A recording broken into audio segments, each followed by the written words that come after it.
want to flex my love, I want impress,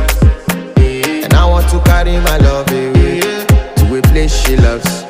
I'm a man, I want impress, and I want to carry my love away